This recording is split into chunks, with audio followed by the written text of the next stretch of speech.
Hey, what's up, knitters? This is Jana from Purl Together.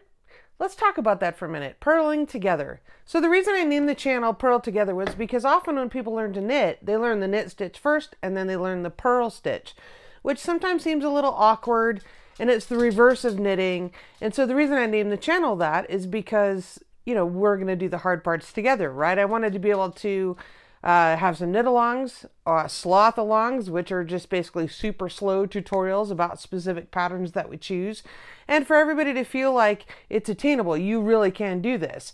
Similarly, there are alternatives for purling. If you don't want to purl, let's say you're having a giant shawl that has 400 stitches and the pattern asks you to purl your way back across.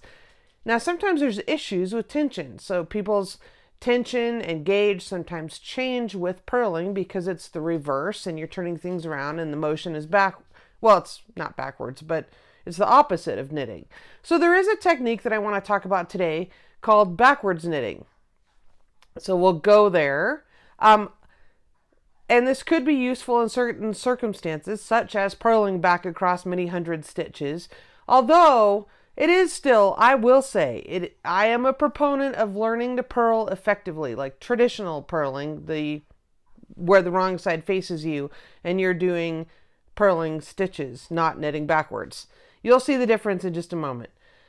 I'm a proponent of that because if you can work out your tension so that you don't have ditches and troughs on your wrong side rows and everything is super even, that will help you immensely in the future if you're doing patterns that call for wrong side cabling, for example, or pattern elements that can only be performed on the purl side or on the wrong side.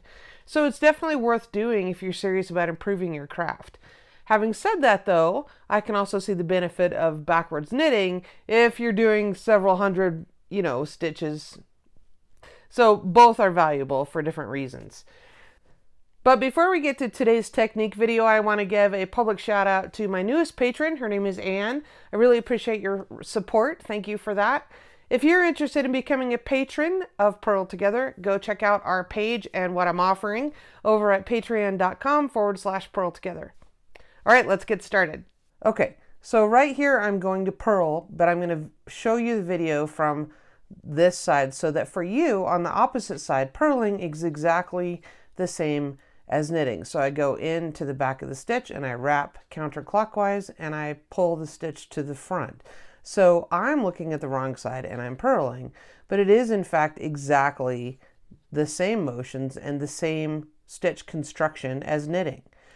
All right, and then if we're purling like normal from where the wrong side is toward us as we're working, this is your normal view, right? Okay, so let's break this down.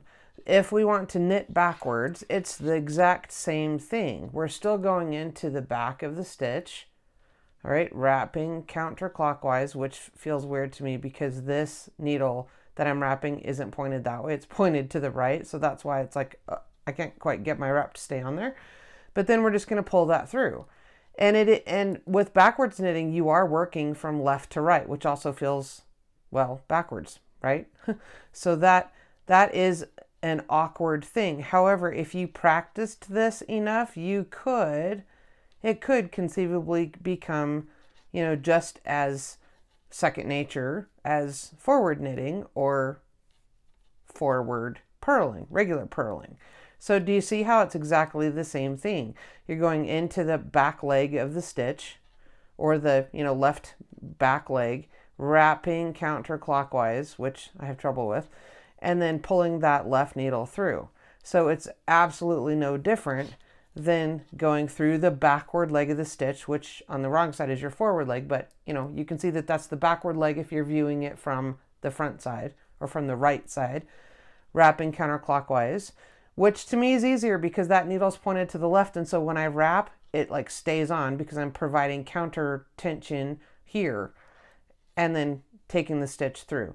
So to me, regular purling works out better for my tension, although having said that, I will admit that I haven't practiced backward knitting as much. But you can see how it is in fact exactly the same construction. So if you struggle with purling over long stretches of work, you might give this a try. Okay, I hope you found that helpful. Knitting backwards can certainly be a tool to have in your bag of tricks, and I definitely am all for learning any kind of technique that can serve you well in your knitting and improve tension overall. I'm always going to tell you should learn and practice purling, because there's definitely patterns that would require that and techniques where that's what you need to do rather than knitting backwards. But it's always good to have options. All right, thanks for watching.